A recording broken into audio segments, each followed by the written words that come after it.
నాపై నమ్మకం పెట్టుకొని గత 30 సంవత్సరాల నుండి ఎన్నో సేవా కార్యక్రమాలు చేస్తూ నేను స్వయం సేవక సంఘంగా ఆర్ఎస్ఎస్గా ఉండి నమ్మకము పెట్టి ఉన్నందుకు పార్టీ పెద్దలందరికీ ధన్యవాదాలు తెలియజేస్తా ఉన్నాను. మీ అందరి కోరే ఏంటంటే పట్టభద్ర ఎన్నికల్లో మొదటి ప్రాధాన్యత ఓటు వేసి గెలిపించారని తెలియజేస్తా ఉన్నాను.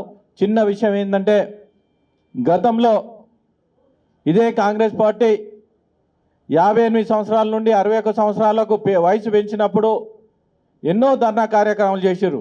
ఈయన ఇప్పుడు 61 సంవత్సరాల నుండి 65 సంవత్సరాల వరకు ప్రొఫెసర్లకు పెంచుకొని నిరుద్యోగులు ఎంతమంది ఎన్ని బాధలు పడతారో ఇదే నిదర్శనం. ఎందుకంటే అటు బీఆర్ఎస్ పార్టీ 61 సంవత్సరం చేస్తే కాంగ్రెస్ పార్టీ 60 సంవత్సరాలు చేసిరు. నిరుద్యోగులను ఎంత ఇబ్బంది పెడతారో ఇదొక్కటే నిదర్శనం అని తెలియజేస్తా ఉన్నాను. దీన్ని ఆలోచించుకొని మేధావులైనా, విద్యావంతులైనా, అడ్వకేట్లైనా, లాయర్స్ అయినా, నిరుద్యోగులైనా ఆలోచించుకొని భారతీయ జనతా పార్టీ మీ తరఫున మీ గొంతుకనై నేను మండలిలో పోరాటం చేస్తానని తెలియజేస్తూ మీ మొదటి ప్రాధాన్యత ఓటు వేసి గెలిపించాలని కోరుతున్నాను.